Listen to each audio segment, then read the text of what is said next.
اللهم انفعني بما علمتني وعلمني ما ينفعني وزدني علما نافعا.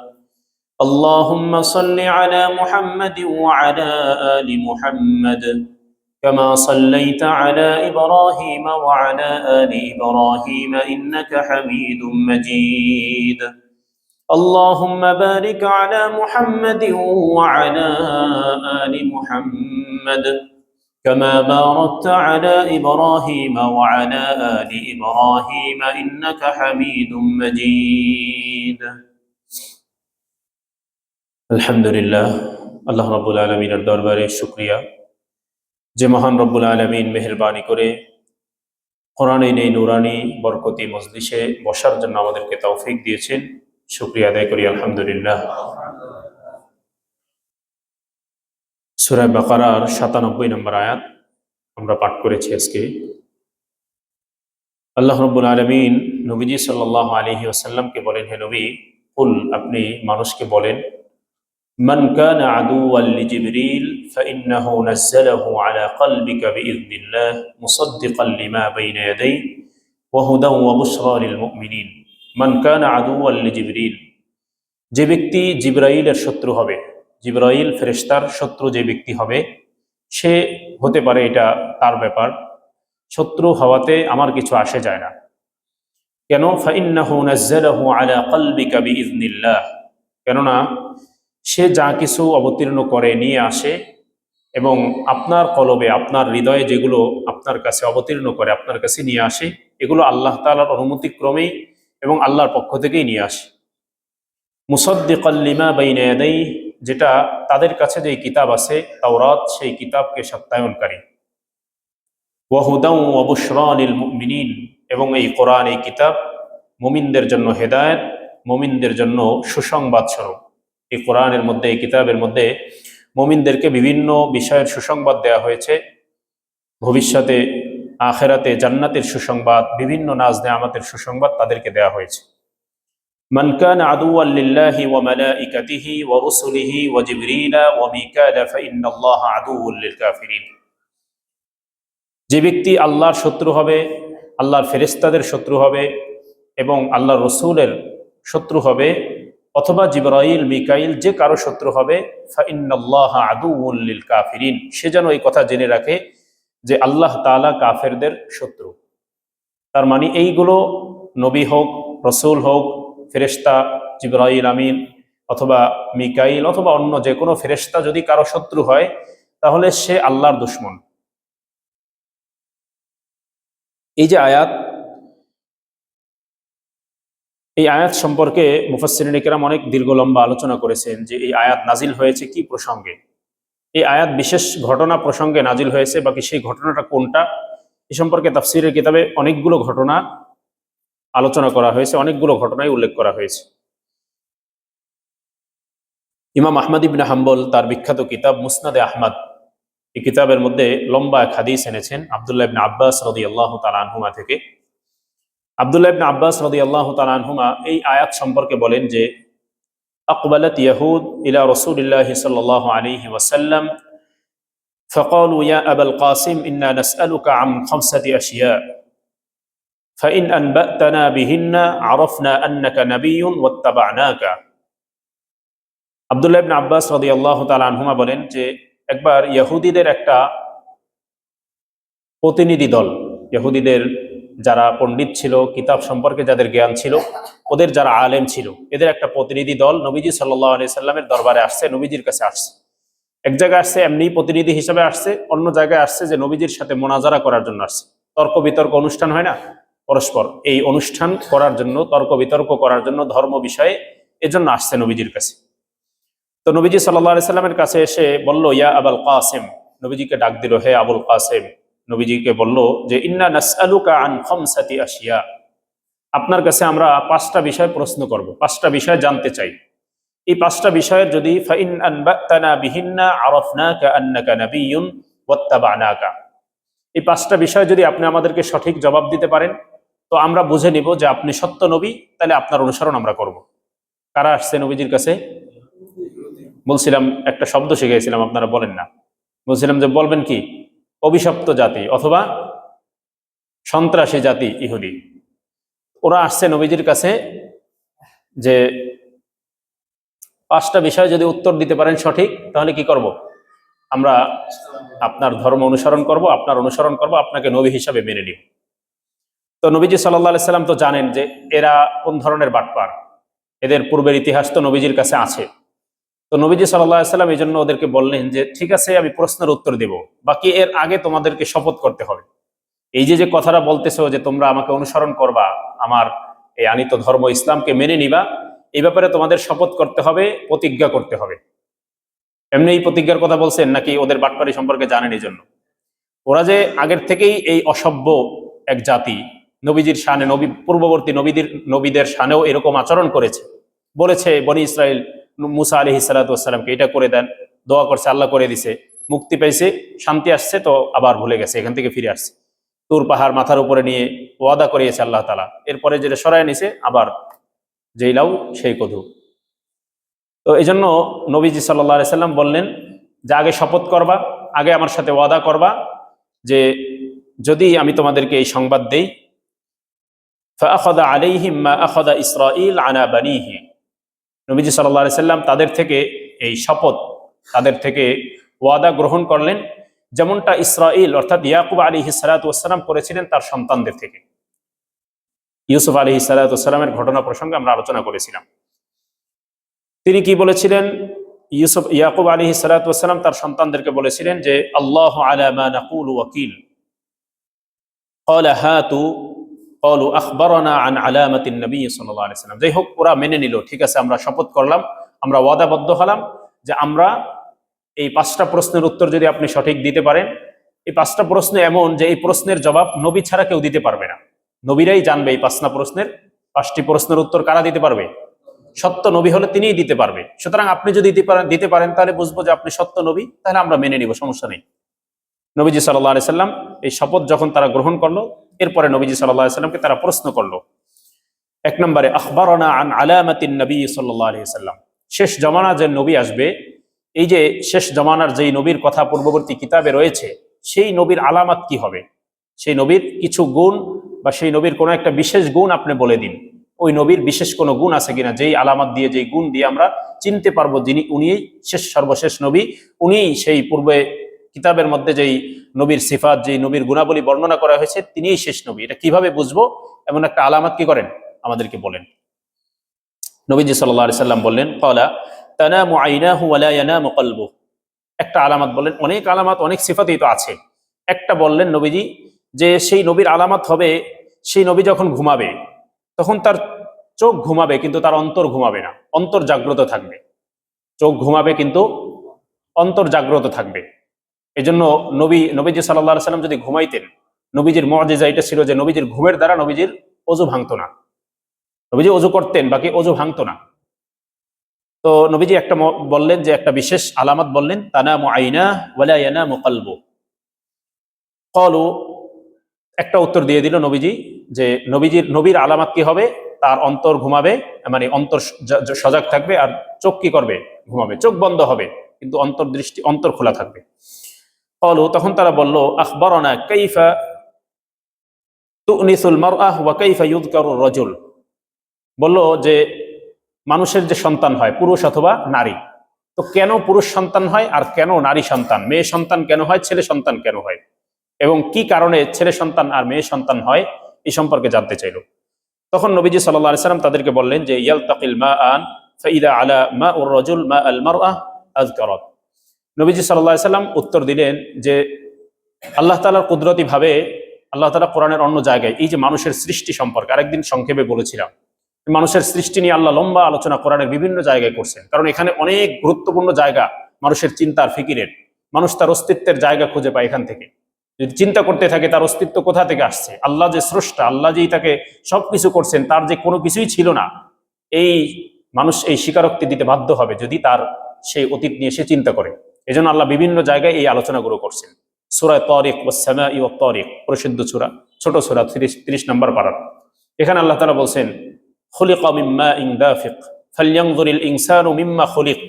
মানুষ যেন চিন্তা করে, ফিকির করে যে তাকে কি থেকে সৃষ্টি করা হয়েছে। এরপরে আল্লাহ বলছেন খুলিকা মিন মাইন দাফিক, দ্রুত বেগে বের হওয়া যে পানি, এই পানি থেকে মানুষকে সৃষ্টি করা হয়েছে। ইয়াখরুজু মিন বাইনিস সুলবি ওয়াত তারাইব, যে পানিটা বের হয়ে আসে পুরুষের এই মেরুদণ্ড এখান থেকে, পিছন থেকে, আর নারীদের বুকের থেকে, এই দুই জায়গা থেকে বের হওয়া এই পানি, এই পানির সংমিশ্রণ থেকে আল্লাহ তাআলা মানুষকে সৃষ্টি করেছে। তো নবীজি সাল্লাল্লাহু আলাইহি সাল্লাম বললেন যে এই যে পুরুষ এবং নারী, তাদের থেকে যেই পানিটা বের হয়, এটা যখন সংমিশ্রণ হয়ে যায়, দুটোর সংমিশ্রণ হয়, সেখান থেকেই আল্লাহ তাআলা মানুষের সৃষ্টির সূচনা করেন। তো এটা সংমিশ্রণ হওয়ার পরে যার পানিটা, পুরুষ এবং নারী এই দুজনের মধ্যে যার পানিটা শক্তিশালী বেশি হয়, যার পানিটা বিজয়ী হয় দুটোর মধ্যে, তার অনুযায়ী আল্লাহ তাআলা তাকে সন্তান দেন। দুটো দিক এখানে, একটা হলো যদি পুরুষের পানিটা তখন বিজয়ী হয় তো আল্লাহ তাআলা তাকে ছেলে সন্তান দেন, আর নারীর পানি যদি বিজয়ী হয় তাকে মানে কন্যা সন্তান দেন। আবার সাথে সাথে পুরুষের মানে আপনার সন্তানের যে চেহারার অবয়ব, চেহারার যে আকৃতিটা, এটাও এই অনুযায়ী হয়। যারটা বিজয়ী হয় তার চেহারার সাথে মিল রেখে আল্লাহ তাআলা তাকে সৃষ্টি করেন, তার সন্তানটাও ওই মায়ের চেহারা পায় অথবা ছেলের মানে বাবার মতো হয়। তো নবীজি সাল্লাল্লাহু আলাইহি সাল্লাম এই উত্তর দিলেন। তখন তারা বলল যে ঠিক আছে, আপনি যেটা বলছেন সত্য বলেছেন। এরপরে নবীজি সাল্লাল্লাহু আলাইহি সাল্লামকে তৃতীয় প্রশ্ন করলো, ক্বালু আখবারানা মা হাররামা ইসরাঈলু আলা নাফসি। ইয়াকুব আলাইহিস সালাতু ওয়াস সালাম, ইসরাঈল কার নাম বলেন তো দেখি, স্মরণ আছে কিনা আগের আলোচনা, না শুধু শুনে নেই ভুলে যান? ইসরাঈল কার নাম? ইয়াকুব আলাইহিস সালাতু ওয়াস সালাম। এটা অনেকবার আলোচনা হয়েছে, হ্যাঁ, সূরা ইয়াকুবের তাফসীর যখন হয়েছিল। তো ইসরাঈল তাফসীরের মধ্যে মানে তাফসীর সহ বিভিন্ন জায়গায় ওনার নামটা বেশি, ইসরাঈল আসে অনেক জায়গায়, এখানেও সেটাই আসছে যে আখবারানা মা হাররামা ইসরাঈলু আলা নাফসি। ইসরাঈল অর্থাৎ ইয়াকুব আলাইহিস সালাতু ওয়াস সালাম, তিনি তার নিজের উপরে কোন জিনিস, কোন খাবারকে হারাম করে নিয়েছিলেন, যেটা হালাল ছিল কিন্তু নিজের জন্য তিনি হারাম করে নিয়েছিলেন, সেটা কোন খাবার?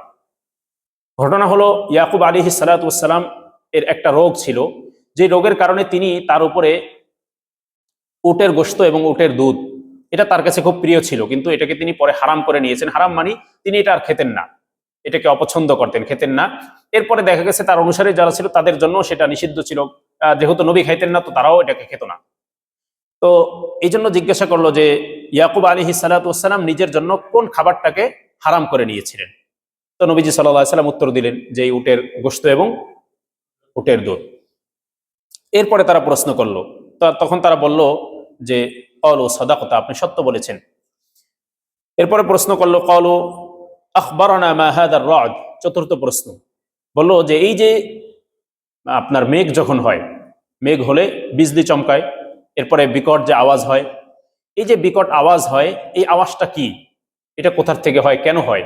নবীজিকে প্রশ্ন করলো। নবীজি সাল্লাল্লাহু আলাইহি সাল্লাম বললেন যে ক্বালু মালাকুন মিন মালাইকাতিল্লাহি আযজা ওয়া জাল মুআক্কিলুন বিস-সাহাব বিয়াদিহি আও ফি বিয়াদিহি মিখরাকুন মিন নার ইয়াজজারু বিহি সাহাব ইয়াসুকু হাইথু আমারা আল্লাহু আযজা ওয়া জাল।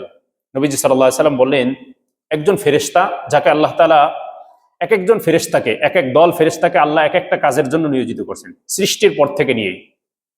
ফেরেশতাদেরকে সৃষ্টি করার পরেই আল্লাহ তাআলা এক এক শ্রেণীর ফেরেশতা এক একজনকে বিভিন্ন কাজে লাগাই দিয়েছেন আল্লাহ তাআলা। অনেক ফেরেশতা আছে যারা শুধু ইবাদতের মধ্যেই আছে, সিজদার মধ্যে, এক দলকে লাগাই দিয়েছেন যে আল্লাহকে সিজদা করার, সিজদার মধ্যে থাকবে এবং তারা কিয়ামত পর্যন্ত এই কাজের মধ্যেই থাকবে, সিজদার থেকে আর কোনোদিন উঠবে না, ওদের প্রয়োজনও নেই। আবার কেউ আছে রুকুর মধ্যে, কেউ আল্লাহর জন্য কিয়াম করতেছে, কেউ তাসবিহ পড়তেছে, কেউ বিভিন্ন কাজে নিয়োজিত আছে, কেউ আল্লাহর আরশকে বহন করে আছে, বিভিন্ন কাজে আল্লাহ তাআলা ফেরেশতাদেরকে লাগিয়ে দিয়েছেন। ওমা ইয়ালামু জুনুদা রাব্বিকা ইল্লা হু। এর বাহিনী, এই যে ফেরেশতাদের আল্লাহর যে বাহিনী, এই বাহিনীর সংখ্যা কত এটা আল্লাহ ছাড়া কেউ জানে না। এবং এদের বিশেষ গুণাবলী হলো ওয়ায়াসুনাল্লাহা মা আমারহুম ওয়া ইয়াফআলুনা মা ইউমারুন। তারা আল্লাহর কোনো অবাধ্যতা করে না, আর আল্লাহ যে নির্দেশ দেয় অক্ষরে অক্ষরে সেই নির্দেশকে তারা পালন করে। এটা হলো ফেরেশতা, যারা আল্লাহর অবাধ্যতা করার সুযোগই নেই, তাদের মধ্যে সেই পাওয়ার আর সেই শক্তিই আল্লাহ দেন নাই। আপনার আমার যেমন গুনাহ করতে মনে চায়, তাদের ওই চাহিদা শক্তিই আল্লাহ দেন নাই। তো ওদেরকে যেটা দিছে, ওই যেখানে লাগাই দিছে সেখানে সেটাই করতে থাকবে। ভালো, নিজের থেকে একটা ভালো করবে অথবা খারাপ কাজের দিকে অগ্রসর হবে, এই শক্তি তাদের মধ্যে নাই। এজন্যই আল্লাহ তাআলা ফেরেশতার চেয়েও যে মানুষ দামি, মানুষ শ্রেষ্ঠ, এটার বড় কারণ হলো এটা যে মানুষকে আল্লাহ খারাপ ভালো দুটো বোঝার এবং দুই দিকে যাওয়ার এই শক্তি দিয়েছেন, বোঝার শক্তি দিয়েছেন, ভালো মন্দ খারাপের মধ্যেও মজা পাওয়ার যেই যোগ্যতা এটা আল্লাহর মধ্যে দিয়েছেন মানুষের মধ্যে।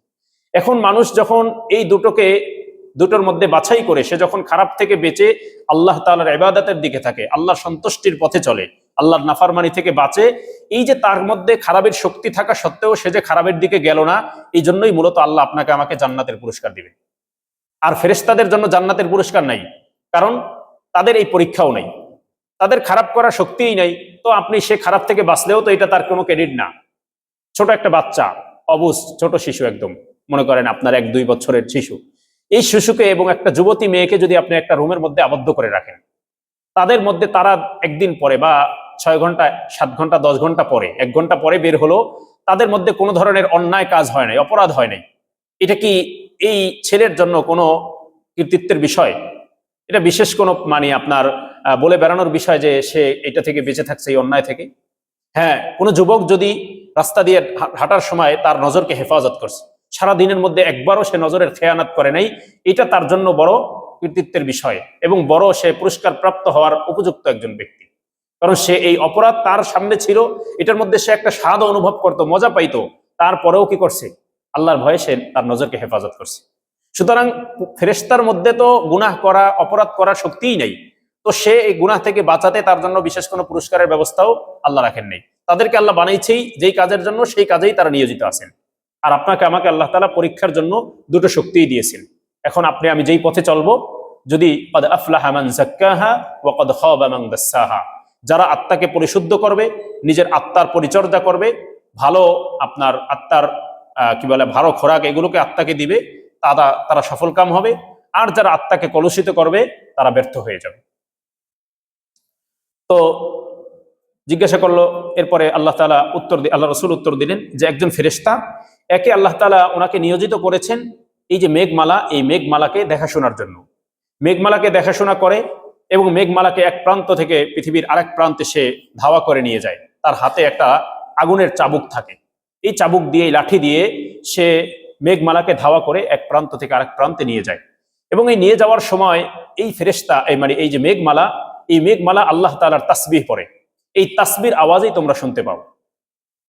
আল্লাহ রাসূল উত্তর দিলেন, এই কোরআনের আয়াতে, কোরআনের একটা সুস্পষ্ট সূরা রদ নামে একটা সূরাই আছে, যেই প্রশ্ন করছে যে রদ, এই রদ নামে একটা কোরআনের সূরাই আছে, সেই সূরার মধ্যে আল্লাহ তাআলা রদ সম্পর্কে আলোচনা করতে গিয়ে আল্লাহ বলেন, ইউসাব্বিহুর রা'দু বিহামদিহি ওয়াল মালাইকাতু মিন খিফাতি। ইউসাব্বিহুর রা'দু বিহামদি, এই রদ, এই যে বিজলি চমক এবং এই যে বিকট আওয়াজ, এই মেঘমালার বিকট আওয়াজ, এরা আল্লাহ তাআলার তাসবিহ পড়ে। তো ওই ফেরেশতা যখন তাদেরকে ধাওয়া করে আল্লাহর হুকুমে এক এক জায়গায় নিয়ে যায়, তখন তারা যে আল্লাহর তাসবিহ পড়ে সেই আওয়াজ তোমরা শুনতে পাও। আবার কোন জায়গায় আসছে যে ওই ফেরেশতার আওয়াজ শুনতে পাও, বা ওই যে আওয়াজ মানে যে তাদেরকে তাড়া করে সেই আওয়াজ শুনতে পাও। তো তারা আবার প্রশ্ন করলো, ক্বালু ফামা হাযাস সাউত আল্লাযী নাসমাউহু, আচ্ছা আমরা যে আওয়াজটা শুনতে পাই সেটা কোনটা? তখন নবীজি বললেন, সাউতুহু, এটাই সেই ওই আপনার রদের সেই আওয়াজ। ক্বালু, তারা বলল, সাদাকাতা, আপনি সত্য বলেছেন। এবার 4টা প্রশ্ন হয়ে গেল, বাকি আছে কয়টা? প্রশ্ন করতে চাইছিল কয়টা? 5টা বিষয় জানতে চেয়েছে। যদি উত্তর দিতে পারেন তো কি করব? আমরা আপনাকে অনুসরণ করব, আপনাকে সত্য হিসেবে মেনে নিব। এবার তারা বলল, ক্বালু ইন্নামা বাকিয়াত ওয়াহিদাতুন ওয়া হিয়া আল্লাতী নুতাবিউকা ইন আখবারতানা, আর মাত্র একটা বাকি আছে হে মুহাম্মদ, যদি এই একটার উত্তর আপনি দিতে পারেন সঠিকভাবে, 4টার উত্তর ঠিক আছে, এখন একটার উত্তর যদি দিতে পারেন তাহলে কি হবে?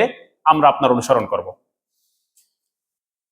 আল্লাহু আকবার। এরপরে বলল যে ইন্নাহু লাইসা মিন নাবিয়্যিন ইল্লা লাহু মালাকুন ইয়াতি বিল খাইর। নবীজিকে বলল যে দেখেন, পূর্ববর্তী যত নবীরাই এসেছিল, যেহেতু ওরা তো তাওরাত, বলছিলাম যে প্রতিনিধি দল ছিল তারা ওই ইহুদিদের আলেম, তাওরাতের আলেম, ওরা তো ওই সম্পর্কে জানে, পূর্ববর্তী আসমানি কিতাবে বিভিন্ন বিষয় তো ছিল আলোচনা। তো বলল যে প্রত্যেক নবী পৃথিবীতে যেই আসেন তার সাথেই একজন ফেরেশতা আল্লাহ তাআলা বিশেষ একজন ফেরেশতা দিয়েছিলেন, যিনি তার কাছে সমস্ত ভালো কল্যাণকর সংবাদগুলো নিয়ে আসতো। এই ফেরেশতার নাম কি বলেন তো দেখি? কোন ফেরেশতা নবীদের কাছে বিভিন্ন আল্লাহর নির্দেশনাবলী নিয়ে আসতো? জিবরাইল আমিন। তো জিজ্ঞাসা করলো যে প্রত্যেক নবীরই তো একজন এরকম নিযুক্ত নবীর সাথে একজন ফেরেশতা থাকে, যিনি এই খবর এবং বিভিন্ন সংবাদ, আল্লাহর পক্ষ থেকে বিভিন্ন সুসংবাদ এবং মানুষের জন্য বিভিন্ন হুকুম আহকাম এগুলো নিয়ে আসেন। তো ফাআখবারনা বা ফাআখবিরনা মান সাহিবুকা, আপনার সাথীটা কে, আপনার সাথে যে আপনার কাছে যে ফেরেশতা আছে সে কে, তার ব্যাপারে আমাদেরকে বলেন। নবীজি সাল্লাল্লাহু আলাইহি সাল্লাম সহজেই উত্তর দিলেন, ক্বালা জিবরাইল আলাইহিস সালাতু ওয়াস সালাম। নবীজি বললেন যে সে তো জিবরাইল। এই জিবরাইল যখন বলল, ক্বালু, তখন তারা বলল জিবরাইল, তারা প্রশ্ন করলো জিবরাইল, যাকাল্লাযী ইয়ানজিলু বিল হারব ওয়াল কিতাল ওয়াল আযাব আদুউনা, তারা বলল আপনার কাছে জিবরাইল আসে? জিবরাইল সে তো আল্লাহর কাছ থেকে এই যে যুদ্ধ বিগ্রহ, এই বিভিন্ন ধরনের আযাব গজব ইত্যাদির সংবাদগুলো নিয়ে আসে, এই জিবরাইল আপনাদের কাছে আসে? মানে খাটো করে দেখলো, আমরা বলি না অনেক সময় অমুকের কথা বলতেছো। তো ইহুদিরা বলল যে জিবরাইল আসে আপনার কাছে। আমরা তো ভাবছিলাম অন্য কেউ হয়তো আসে, বিশেষ কোনো ফেরেশতা। তো বললো যে জিবরাইল আপনার কাছে আসে? জিবরাইল তো মানুষের এই বিভিন্ন আযাবের সংবাদ, বিভিন্ন যুদ্ধ বিগ্রহ, এটা সেটা এগুলো নিয়ে আসে আবিজাবি, ভালো কোনো সংবাদ তো জিবরাইল নিয়ে আসে না। তো সে আপনার সঙ্গী, সে আপনার কাছে এগুলো নিয়ে আসে? লাউ কুল, এরপরে সাথে বললো আদুউনা, জিবরাইল তো আমাদের শত্রু। কারা বলল? ইহুদিরা, অভিশপ্ত জাতি ইহুদিরা বলল কি জিবরাইল তো আমাদের শত্রু। লাউ কুলতা মিকাইল আল্লাযী ইয়ানজিলু বির রাহমা ওয়ান নাবাত ওয়াল কতর লাকানা, যদি আপনি বলতেন জিবরাইল না বলে আপনি যদি বলতেন যে মিকাইল আসে, যেই মিকাইল কি করে, সুন্দর বাতাস নিয়ে আসে, হ্যাঁ, মানুষের জন্য বিভিন্ন রহমতের খবর নিয়ে আসে, ভালো জিনিস নিয়ে আসে, বৃষ্টি নিয়ে আসে, এই যে ভালো জিনিস নিয়ে আসে, এই মিকাইলের কথা যদি বলতেন তাইলে ঠিক ছিল আপনার কথা, তাইলে আমরা আপনার হাতে কি করতাম, বায়াত হয়ে আপনাকে মেনে নিতাম। ফাআনজালাল্লাহু আযজা ওয়া জাল, তখন আল্লাহ তাআলা এই আয়াত নাজিল করলেন, কুল মান কানা আদুওয়াল লিজিবরিল, যে ব্যক্তি কি হয়, জিবরাইলকে যে ব্যক্তি শত্রু বানায়, যে জিবরাইলের শত্রু হয়, সে তার এই শত্রুতা নিয়েই মরুক। আল্লাহ তাআলার এতে কিছুই কি করে না, আসে যায় না। এই একটা বর্ণনা বললাম আব্দুল্লাহ ইবনে আব্বাস রাদিয়াল্লাহু তাআলা আনহুমার। আরেকটা বর্ণনা আনাস ইবনে মালিক রাদিয়াল্লাহু তাআলা আনহু থেকে। আনাস ইবনে মালিক রাদিয়াল্লাহু তাআলা আনহু বলেন যে সামিআ আব্দুল্লাহ ইবনে সালাম বিমুকদ্দামি রাসূলিল্লাহি সাল্লাল্লাহু আলাইহি সাল্লাম, একবার আব্দুল্লাহ ইবনে সালাম একজন আল্লাহ রাসূলের সাহাবী, যিনি ইহুদিদের বিশাল বড় আলেম ছিলেন, পরবর্তীতে ইসলাম গ্রহণ করেছেন। আব্দুল্লাহ ইবনে সালাম রাদিয়াল্লাহু তাআলা আনহু, সাহাবীদের কিছু নামও মুখস্থ রাখবেন, প্রসিদ্ধ বিভিন্ন সাহাবী আছে, কয়েকজনের নাম হয়তো আমরা অনেকেই জানি, আবু হুরায়রা রাদিয়াল্লাহু তাআলা আনহু, আবু বকর, ওসমান, আলী, ওসমান রাদিয়াল্লাহু তাআলা আনহুম, হ্যাঁ, এদের নাম আমরা জানি। বাকি সাথে সাথে এরকম কিছু প্রসিদ্ধ সাহাবী আছে আরো, যাদের অনেক বড় বড় মানে ঐতিহাসিক ঘটনা আছে, কিন্তু এই সাহাবীদের নাম আমরা স্মরণ রাখতে পারি না। এরকম একজন সাহাবী আব্দুল্লাহ ইবনে সালাম রাদিয়াল্লাহু তাআলা আনহু, ইহুদিদের বড় আলেম ছিলেন, বড় পণ্ডিত ছিলেন, পরবর্তীতে ইসলাম গ্রহণ করেছেন। তো এই আব্দুল্লাহ ইবনে সালাম রাদিয়াল্লাহু তাআলা আনহুমের ইসলাম গ্রহণের ঘটনাটাই, তিনি ইসলাম গ্রহণ করছেন কিভাবে, সেটা যে একবার আব্দুল্লাহ ইবনে সালাম রাদিয়াল্লাহু তাআলা আনহু নবীজি সাল্লাল্লাহু আলাইহি সাল্লামের কাছে আসলো। নবীজির কাছে এসে বলল, ফাআতান নবী সাল্লাল্লাহু আলাইহি সাল্লাম ফাকালা ইন্নী আসআলুকা আন সালাসাতিন লা ইয়ালামুহুন্না ইল্লা নাবিয়্যুন। নবীজিকে প্রশ্ন করলো তিনটা বিষয় সম্পর্কে। আব্দুল্লাহ ইবনে সালাম বলল যে আপনাকে তিনটা বিষয় সম্পর্কে আপনার কাছ থেকে আমি জানতে চাই, যে তিনটা বিষয় নবী ছাড়া কেউ জানেন না। এরপরে জিজ্ঞাসা করলেন, এক নম্বর প্রশ্ন করলেন, মা আউয়ালু আশরাতিস সাআহ, কিয়ামতের সর্বপ্রথম আলামত কোনটা? এক তো সাধারণ আলামত, ছোট আলামত যেগুলো এখনই ঘটছে অনেক, এবং পৃথিবীর সার্বিক অবস্থা যদি বিবেচনা করা হয়, কোরআন এবং সুন্নাহর সাথে মিলানো হয়, তো আমরা একদমই খুব দ্রুত সেই দিকে অগ্রসর হচ্ছি। এই যে হিন্দুত্ববাদের জাগরণ, হিন্দুত্ববাদ যেভাবে মুসলমানদের সাথে লড়তেছে, এবং দিন দিন আলহামদুলিল্লাহ মুসলমানরা ঐক্যবদ্ধর দিকে আস্তে আস্তে এগিয়ে আসছে, মুসলমানরা জাগতেছে, এগুলো ওই পথের দিকেই আমরা অগ্রসর হচ্ছি। রাসূলুল্লাহ সাল্লাল্লাহু আলাইহি সাল্লাম শেষ জামানার যে ভবিষ্যৎবাণী করেছিলেন, সেগুলোর দিকেই আমরা এগিয়ে যাচ্ছি। সেই যে মিছিল, সেই যে আপনার লড়াই, সেই লড়াইয়ে কিন্তু চূড়ান্ত বিজয় কাদের হবে? মুসলমানদেরই হবে। কিন্তু এর জন্য শর্ত হলো আপনাকে আমাকে মুসলমান হতে হবে। মুসলমান যদি হই তাহলে সেই লড়াই বিজয় আমাদের। আর যদি শুধু, আজকে বলছিলাম আলোচনার মধ্যে জুমায়, যে আল্লাহ তাআলা মুসিবত দেন, অধপতন দেন, একটা কারণ হলো আল্লাহ মুনাফিককে এবং প্রকৃত মুমিনকে বাছাই করে ছাঁটাই করে দেন, দুই দলকে পৃথক করে দেন। কারা আসলে মুনাফিক? এতদিন পোশাক পরেছিল, হয়তো জুব্বা পাঞ্জাবি সবই পরতো, কিন্তু ভিতরে ছিল নেফাকি, উপর দিয়ে শুধু এগুলো দেখাইতো বিভিন্ন আপনার নিজের স্বার্থের জন্য। এগুলোকে আল্লাহ তাআলা ছাঁটাই করবেন, এগুলোকে আল্লাহ তাআলা স্পষ্ট করে দিবেন, কারা মুনাফিক আর কারা প্রকৃত মুজাহিদ আর কারা প্রকৃত মুমিন। এগুলো বাছাই করার জন্য আল্লাহ তাআলা কি করেন? মুসিবত দেন, অধপতন দেন, বিভিন্ন আযাব গজব দেন, এর মাধ্যমে এটা যাচাই হয়ে যায়। তো সেটাই যে কিছু আলামত তো যেগুলো আপনার ছোট ছোট যেগুলো প্রকাশ পাইতেছে, আমরাও দেখতেছি, বাকি বড় যে আলামতগুলো কিয়ামতের আছে, কিয়ামতের পূর্বে যে একদম বড় ধরনের আলামতগুলো প্রকাশ পাবে এবং ওইগুলো যখন শুরু হবে তখন খুব দ্রুতই কিয়ামত চলে আসবে। সেই আলামতগুলোর কথা জিজ্ঞাসা করছেন যে সর্বপ্রথম আলামত কোনটা। মা আউয়ালু আশরাতিস সাআহ, নবীজি সাল্লাল্লাহু আলাইহি সাল্লাম বললেন যে, 2 নম্বর প্রশ্ন করলেন যে ওয়ামা আউয়ালু তাআমি আহলিল জান্নাহ, জান্নাতীদের সর্বপ্রথম খাবার কোনটা হবে। একজন ব্যক্তি জান্নাতে প্রবেশ করার পরে সর্বপ্রথম খাবার কোনটা হবে, এটা অনেকেই জানেন আপনারা। ওমা ইয়ানজিউল ওয়ালিদ ইলা আবিহি আও ইলা উম্মিহি, 3 নম্বর প্রশ্নটা ওই আগের প্রশ্নের মতোই ছিল যে সন্তান যে ছেলে হয় মেয়ে হয় এটা কিভাবে কেমনে হয়, সেই প্রশ্ন আমরা আগেই বললাম ওইটা। তো যাই হোক, নবীজি সাল্লাল্লাহু আলাইহি সাল্লাম বললেন, নবীজি সাল্লাল্লাহু আলাইহি সাল্লাম যখন সেই প্রশ্নগুলো করলো, নবীজি বললেন যে আখবারানি বিহিন্না জিবরাইল আনিফান, তুমি যে প্রশ্নগুলো মাত্র করলা না, এই প্রশ্নগুলোর উত্তর কিছুক্ষণ পূর্বেই আমাকে জিবরাইল দিয়ে গেল। কে দিয়ে গেছে? নবীজির কাছে কে নিয়ে আসতো? ওহী। নবীজির কাছে এই ওহী, বিভিন্ন সংবাদ আল্লাহর পক্ষ থেকে এগুলো কোরআন নিয়ে আসতো জিবরাইল আলাইহিস সালাতু ওয়াস সালাম, ফেরেশতাদের সরদার। তো নবীজি সাল্লাল্লাহু আলাইহি ওয়াসাল্লাম বললেন যে তোমার এই প্রশ্নের উত্তরগুলো এই কিছুক্ষণ পূর্বেই জিবরাইল আমাকে কি করলো? দিয়ে গেল, জানিয়ে গেল। ক্বালা জিবরাইল, তখন আব্দুল্লাহ ইবনে সালাম, তিনি তো তখনও ইহুদি, এখনো সাহাবী হন নাই, ইসলাম গ্রহণ করেননি, তিনি জিজ্ঞাসা করলেন যে জিবরাইল, জিবরাইল আপনার কাছে আসে? তিনিও আশ্চর্য বোধ করে জিজ্ঞাসা করলেন। ক্বালা নাআম, নবীজি বললেন হ্যাঁ অবশ্যই আমার কাছে জিবরাইল আসে। ক্বালা যাকা আদুউল ইয়াহুদ মিনাল মালাইকা, সে তো ফেরেশতাদের মধ্যে যারা ইহুদিদের শত্রু আছে, সে তো ফেরেশতাদের মধ্য থেকে সেই ইহুদিদের শত্রু। ফেরেশতারা জিবরাইল আমিনকে কি মনে করে? শত্রু মনে করে। ফাকরা হাযিহিল আয়াহ, তখন নবীজি সাল্লাল্লাহু আলাইহি সাল্লাম কোরআনের এই আয়াত পাঠ করলেন, কুল মান কানা আদুওয়াল লিজিবরিল ফাইন্নাহু নাযালাহু আলা কলবিক, যে জিবরাইলের শত্রু হয় সে হোক, জিবরাইল তো আল্লাহর পক্ষ থেকে তোমার কাছে ওহী নিয়ে আসে।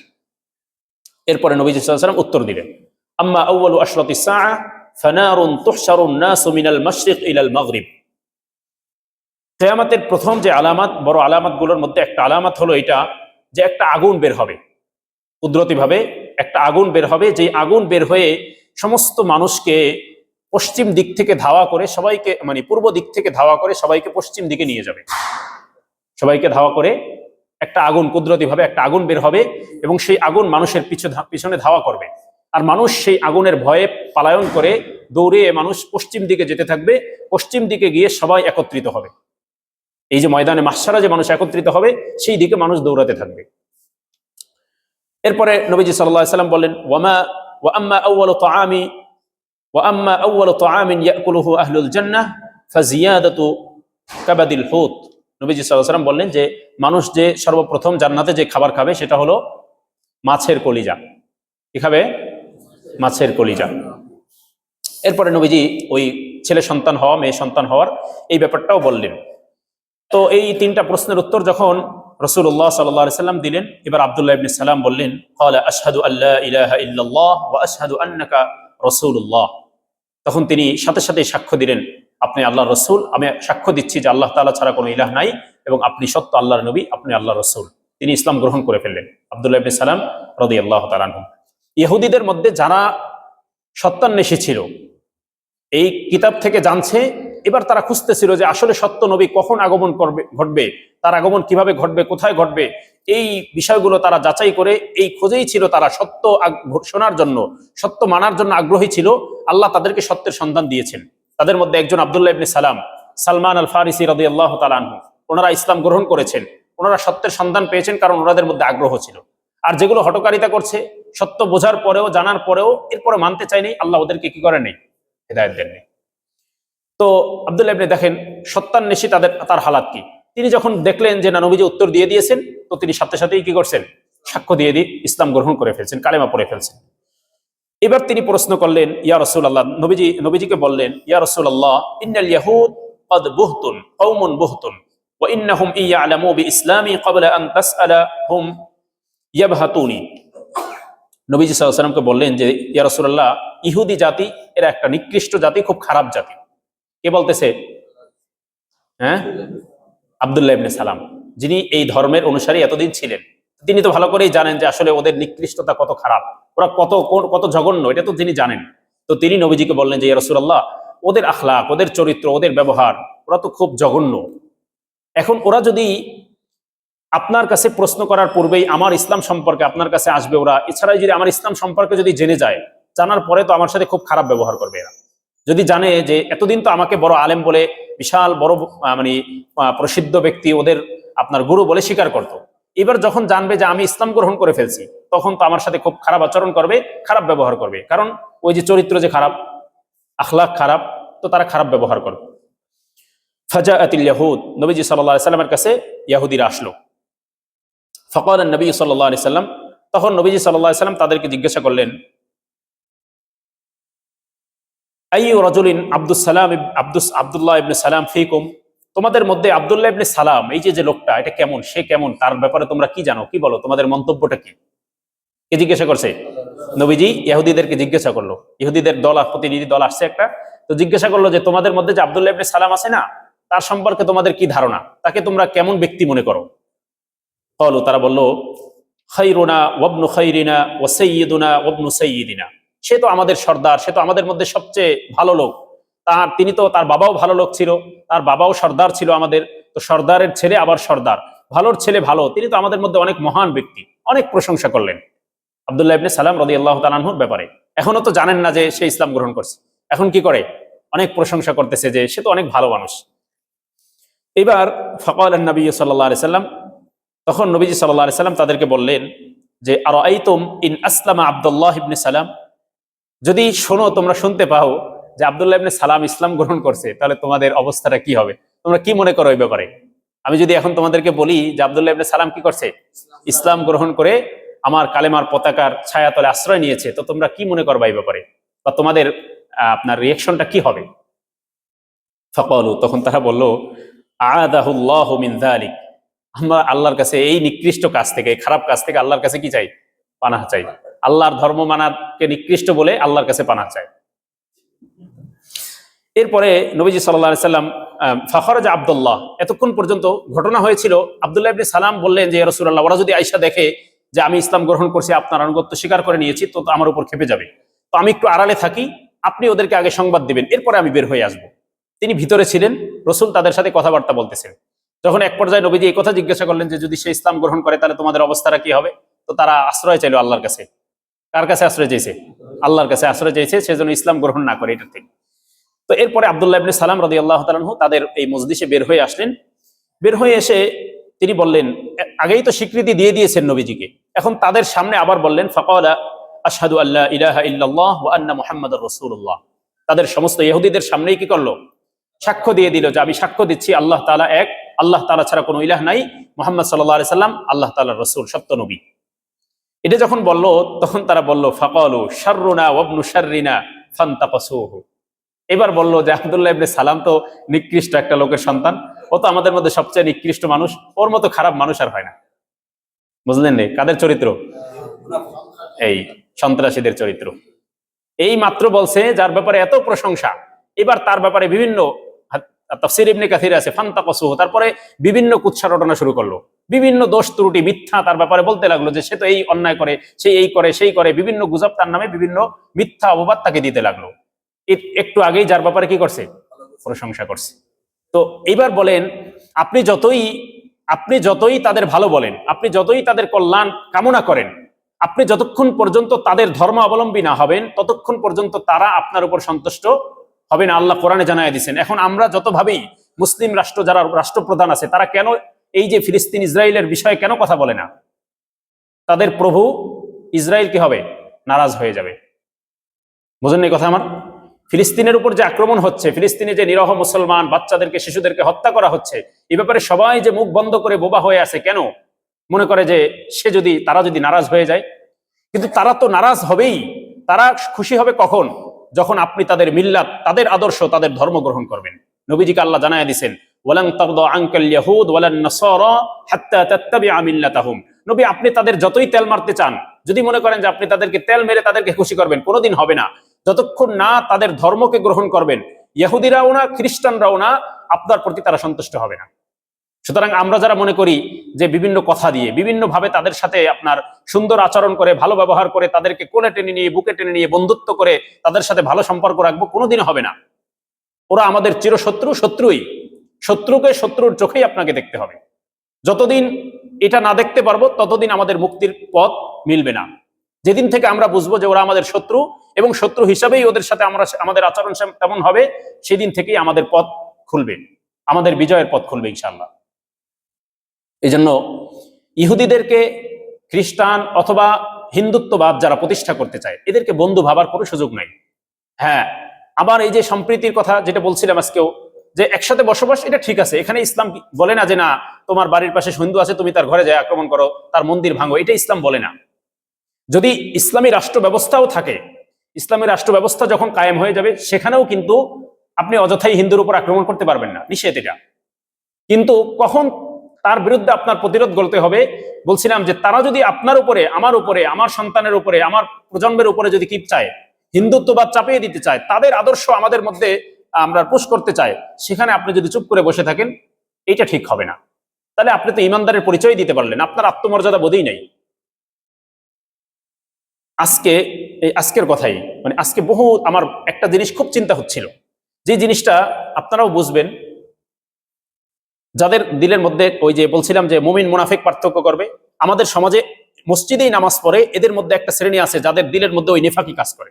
এজন্য হুজুর যখন একটা কথা বলে কোরআন সুন্নাহ থেকে, ওটাকে বিভিন্ন ভাবে নেগেটিভ ভাবে নিয়ে চিন্তা করে যে কি বললো হুজুর, কোন দিকে বললো, তাহলে কোন দলের এজেন্ডা হয়ে কথাটা বললো, আসেনি এরকম এরকম চিন্তা করে। এই জন্যই তো হুজুরা কথা বলতে পারে না। বলতে একটা কথা কোরআন সুন্নাহর আলোকেই বলছে, কিন্তু সেটাকে বিভিন্ন ভাবে পেঁচিয়ে আরেক জায়গায় নিয়ে যাবে, মনে করবে যে হুজুর মনে হয় অমুকের কথা বলছে, হুজুর মনে হয় কোনো দলের এজেন্ডা বাস্তবায়ন করে। দেখেন আমাদের দোষটা, ত্রুটিটা কোন জায়গায়, একটা গোড়ার কথা আপনাদেরকে বলি। জিহাদ সম্পর্কে কথা বলা, জিহাদ এটা কি আমাদের ভালোর জন্য আসছে না খারাপের জন্য? বলেন, খারাপের জন্য। কাদের জন্য খারাপ? কাদের জন্য এটা? জিহাদ শব্দটা ভয়ঙ্কর কাদের জন্য? ইহুদি, খ্রিস্টান বলেন, মানে ইসলামের যে কুফফার শক্তি যারা আছে, কাফেরদের জন্য জিহাদ শব্দটা একটা মারাত্মক ভয়ানক শব্দ। এটাকে তারা মানে এত ভয় পায় যে আপনার এরকম ভয়ঙ্কর শব্দ তাদের সামনে আর নাই। কিন্তু আজকে কেন জিহাদ শব্দ নিয়ে, জিহাদের ব্যাখ্যা বিশ্লেষণ নিয়ে একজন আলেম যদি আলোচনা করে, তাহলে আমাদের মধ্যে মুসলমানরা কেন নারাজ হয়? মুসলমান তো খুশি হওয়ার কথা ছিল যে আমাদের বিজয়ের একটা সবচেয়ে মানে উপযুক্ত যেই রাস্তা, বিজয়ের সবচেয়ে বড় যেই রাস্তা, সেই রাস্তা সম্পর্কে হুজুর আলোচনা করছে, বাহবা দেওয়া দরকার ছিল, তাকে ধন্যবাদ দেওয়া দরকার ছিল। সেটার পরিবর্তে নারাজ হয় কেন? এই প্রশ্নের জবাব আপনাদের কাছে রাখলাম, আপনারা খুঁজবেন। এখন আমরা কেন অগ্রসর, কিভাবে অগ্রসর হবো বলেন? আপনি আমার স্বজাতি, আপনিই দেখছেন আমি আপনাকে বিজয়ের পথ যেটা দেখাবো, আপনি সেই পথেই আমাকে মানে এগিয়ে যেতে দিচ্ছেন না, সেই পথ আমাকে দেখানোর সুযোগ দিচ্ছেন না। আপনি মনে করছেন হুজুর মনে হয় আমাকে উল্টো পথ দেখাচ্ছে। আমাদের সবচেয়ে মুসলমানদের অধপতনের একটা বড় কারণ এইটা, যে আমরা আসলে আমাদের ভালোই বুঝি না, আমাদের কল্যাণের কথাকেই আমরা কি করি, মনে করি অকল্যাণের রাস্তা এটা। শুধু একটা শব্দ দিয়ে বুঝাইলাম, খেলাফত ব্যবস্থা বলেন, ইসলামী জীবন ব্যবস্থার বিভিন্ন বিষয়, এই বিষয়গুলো নিয়ে আলোচনা করলেই কি মনে করে এইটা মানে হুজুর মনে হয় আমার শত্রু। আপনি মুসলমান, আপনার দিলে কেন এটা আসবে? আপনি তো মনে করবেন যে সে তো আমার ধর্মের কথা বললো, ধর্মের কথা, ধর্মের কোরআন সুন্নাহর কথা বলছে, সেখানে আপনার দিলে কেন তার প্রতি একটা মানে নেগেটিভ চিন্তা কেন আসে? এই যে মানুষগুলো এই চিন্তা নিয়ে চলে, এই মানুষগুলোই ওই যে সামনের যে বললাম যে বিজয়ের মিছিল আসবে, সামনে মুসলমানদের যে উত্থান হবে, সেই জায়গাতে যেই মানুষগুলো মাইনাস হয়ে যাবে, যেই মানুষগুলো এই কাতার থেকে ছিটকে পড়বে, এরাই সেই মানুষগুলো। বাছাই করে রাখবেন, দেখবেন যে এই মানুষগুলোই ছিটকে পড়বে। নবীজি বলে গেছেন তো, এগুলো বাছাই করেই তো আল্লাহ তাআলা তো যে কাউকে দিয়েই আল্লাহর দিন বিজয়ের জন্য যে কাউকে কাজে লাগাইবেন না। আল্লাহর দিনকে আল্লাহ বিজয় করার জন্য প্রয়োজন নাই আপনার আমার কারো প্রয়োজন নাই, এমনিই করতে পারেন আল্লাহ। কাকে কাজে লাগাইবেন? আল্লাহ তাআলা যাকে মনোনীত করবেন। সুতরাং যে কাউকে আল্লাহ তাআলা কি করবেন না, মনোনীত করবেন না আল্লাহ তাআলা। তো এই জন্য এই জিনিসটা একটু ফিকির করবেন যে আমাদের হালাতটা কিন্তু এমনই। একটা ভালো বিষয়, ইসলামের একটা গুরুত্বপূর্ণ বিষয় যখন একজন আলেম আলোচনা করে, তখন আমি মনে করি কি কোন দিকচারি নিয়ে গেল। এটা তো মনে করবে একজন ইহুদি, ও না ভয় পাবে একজন আলেমের কথায়, ও ভয় পাবে একজন হিন্দু, ভয় পাবে একজন খ্রিস্টান যে অন্য চিন্তা নিয়ে চলে, ও না ভয় পাবে, কিন্তু মুসলমান কেন ভয় পাবে? এটার আরেকটা কারণ হলো, আরেক সপ্তাহ বলছিলাম যে আমি ইসলামের থেকে আমার দলকে বড় মনে করি, ইসলামের থেকে আমার দলকে বড় মনে করি। এই জন্য ইসলামের একটা কথাই যখন কোনো না কোনো ভাবে আমার দলের বিরুদ্ধে চলে যায়, তখন আমি মনে করি হুজুর আমার শত্রু। খোদার কসম, হুজুর আপনার শত্রু না, হুজুরই আপনার প্রকৃত বন্ধু। একজন হক্কানি আলেম, সে আপনার প্রকৃত বন্ধু। আপনি আমাকে যে বেতন দিয়ে এখানে বসায় রাখেন, কেন রাখেন? গাঁজাখুরি কথা বলার জন্য? নাকি সত্য কথাটা আপনার কাছে পৌঁছানোর জন্য? সত্য কোরআনের সত্য কথাটা, হাদিসের সত্য কথাটা আপনার কাছে পৌঁছাবো এই জন্যই তো রাখেন নাকি? নাকি এমনিতেই আমাকে বেতন দেন যে আমি খাবো আর ঘুমাবো আর আমি আপনার মন মতো ফতুয়া দেবো এই জন্য নাকি রাখেন? আপনিও তো চান যে আখেরাতে মুক্তি পেতে চাই। তাহলে এই জায়গায় কেন বুঝেন না যে হুজুর যখন কথা বলে কোরআন সুন্নাহর আলোকে, হ্যাঁ কেউ যদি বানোয়াট কথা বলে সেটা তো ভিন্ন কথা, তাকে তো প্রতিহত করতেই হবে, বাকি একজন হক্কানি আলেম যখন সত্য কথাটা বলে সেটা নিতে আপনার কেন কষ্ট হবে? আপনি তো তাকে রাখছেনই এই জন্য। এই জায়গাটা খুব ফিকিরের জায়গা, যে আমরা আমাদের ভালোই বুঝি না, আমাদের কল্যাণ কোন পথে সেটাই বুঝি না। ইসকনের বিরুদ্ধে কথা বলে এই জন্য ইমাম সাহেবের চাকরি চলে যায়, খতিব সাহেবের চাকরি চলে যায়। এর চেয়ে হাস্যকর আর কি হতে পারে বলেন? মসজিদে কথা বলছে ইসকন বিষয়ে, যারা সন্ত্রাসী একটা সংগঠন, মুসলমানদেরকে হত্যা করতেছে, মুসলমানদের বিরুদ্ধে ষড়যন্ত্র করতেছে, আপনার আমার স্বাধীনতা সার্বভৌমত্ব নিয়ে ষড়যন্ত্র করতেছে, এদের বিরুদ্ধে কথা বলছে। এই জন্য কি করে মসজিদের কমিটি, সে ইমাম সাহেবের বিরুদ্ধে অ্যাকশন নেয়, যে ইমাম সাহেবকে মারধরও করছে। এরকম ঘটনাও ঘটছে এই কিছুদিন আগে। এবার চিন্তা করেন তাহলে উনি মসজিদের কমিটি হয়ে, মসজিদের সভাপতি হয়ে ওনার অবস্থান কোথায়? চিন্তা করেন। এটা হলো আফসোসের বিষয় যে আমরা আমাদের শত্রু, আমরা এক হতে পারি না কেন? আমরাই তো আমাদেরকে চিনি না। আমরা আমাদের সেই ইমানের যেই গায়রাত, ইমানের যে আত্মমর্যাদাবোধ থাকা দরকার ছিল আমাদের মধ্যে, সেটা নাই। এটার কারণেই আমাদের আজকে এই অধপতনের একটা বড় জায়গা এটা। তো কোন কথা বলতেছিলাম?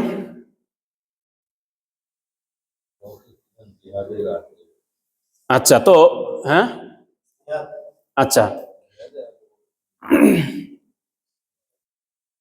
যাই হোক, আমরা তাহলে আব্দুল্লাহ ইবনে সালাম রাদিয়াল্লাহু তাআলা আনহুর কথা আলোচনা করছিলাম, যে আব্দুল্লাহ ইবনে সালাম রাদিয়াল্লাহু তাআলা আনহু এই তিনটা আলামত যখন পেয়ে গেলেন, তিনটা আলামত বলে দিল, তো তিনি কি করলেন? ইসলাম গ্রহণ করে ফেললেন। ইসলাম গ্রহণ করার মাধ্যমে তিনি আল্লাহ রাসূলের অনুসারী হয়ে গেলেন। এরপরে অনেক বড় মাপের সাহাবী ছিলেন তিনি, অনেক হাদিসও তার থেকে বর্ণিত আছে। তো এই হলো দ্বিতীয় ঘটনা এই আয়াত সম্পর্কে। এরপরে আরেকটা ঘটনাও হযরত ওমর ইবনুল খাত্তাব রাদিয়াল্লাহু তাআলা আনহুর সাথে সম্পৃক্ত একটা ঘটনা, এই আয়াত প্রসঙ্গেই মুফাসসিরিন কেরাম আলোচনা করেছেন।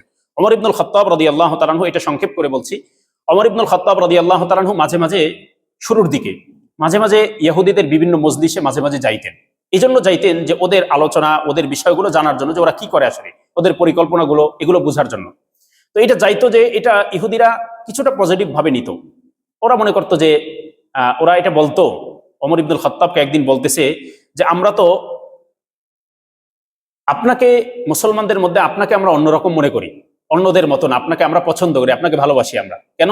ওই যে আপনি আমাদের কাছে আসেন, আমাদের সাথে বসেন, কথা বলেন, এই জন্য।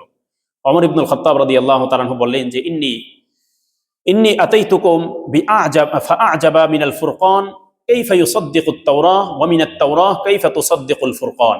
ওমর ইবনুল খাত্তাব রাদিয়াল্লাহু তাআলা আনহু বললেন যে আমি তো তোমাদের কাছে আসি মজা নিতে আসি না, আমি আসি এবং এটা চিন্তা করি যে দেখো তোমাদের কথাগুলো, নবীজি আমাদেরকে যে কথাগুলো বলে, এগুলো তোমাদের ধর্মের যে তাওরাতের মূল কথা সেগুলোর সাথে কতটা মিলে যায়। এটাকে সত্যায়ন করতেছে, এই কিতাব ওই কিতাবকে সত্যায়ন করতেছে, একই বিষয়। সেখানেও মৌলিক যে নির্দেশ দেওয়া হয়েছে, এখানেও সেই নির্দেশই দেওয়া হয়েছে, এগুলো মিলে যায়। এটা দেখে এবং আশ্চর্য বোধ করি যে তোমাদের কাছে তো সেই সত্য কথাগুলোই আছে, তাহলে কেন তোমরা সেগুলো গ্রহণ করছো না? এবং বাস্তবতা এটাই, এখনো যে ওদের কাছে বিকৃত যে বাইবেল আছে, এটার মধ্যেও বহু কথা আছে যেটা কোরআনের সাথে মিলে, কিন্তু মানে না। বাইবেল এখন যেটা বিকৃত, তারপরেও সেটার অনেক কিছু কি করে, মিলে যায় অনেক কিছু। তো এরপরে সেই ঘটনার মধ্যে আসছে, ওমর ইবনুল খাত্তাব রাদিয়াল্লাহু তাআলা আনহু তাদের ওই মজলিসে ছিলেন, নবীজি সাল্লাল্লাহু আলাইহি সাল্লাম ওই জায়গা দিয়ে যাচ্ছিলেন। মাররা রাসূলুল্লাহ সাল্লাল্লাহু আলাইহি সাল্লাম ফাকালু, যখন নবীজিকে তারা দেখলো যেতে, তো নবীজির দিকে মানে তাকিয়ে তারা টিটকারি করে, ঠাট্টা করে নবী ওমর ইবনুল খাত্তাবকে বলল, ইয়া ইবনুল খাত্তাব যাকা সাহিবুকা ফালহাক বিহি, এই যে তোমার সাথে, ওই যে তোমার সাথে যাইতেছে, তুমি তার সাথে মিলিত হও, তোমার সাথী তো। রাসূলুল্লাহ সাল্লাল্লাহু আলাইহি ওয়াসাল্লামকে দেখাইয়া বলতেছে। ক্বালা ফাকুলতু লাহুম ইনদা যালিক নানশাদতুকা বিল্লাহ ওয়াল্লাযী লা ইলাহা ইল্লা হু ওয়া মাস্তারআকুম মান হাক্কাহু ওয়া মাস্তাওদাআকুম মান কিতাবাহু আতা'লামুনা আন্নাহু রাসূলুল্লাহ ক্বালা ফাসাকাতু। নবীজি সাল্লাল্লাহু আলাইহি ওয়াসাল্লামকে যখন এইভাবে দেখাইছে, তো ওমর ইবনুল খাত্তাব রাদিয়াল্লাহু তাআলা আনহু একটু ব্যথা পাইলেন। নবীজিকে ওমর ইবনুল খাত্তাব বললেন যে তোমরা এমনটা কেন করছো?